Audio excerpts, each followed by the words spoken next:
बारा गावांना लक्षायचा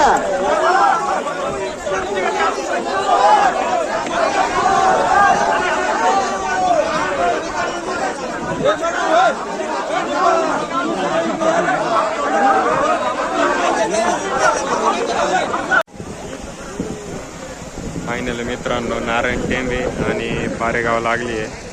इकडं पारेगावचा घोडा आहे आणि हा नारायण टेंबेचा घोडा आहे. तर चला बघूया कशा शर्यत होता त्यांच्या. तर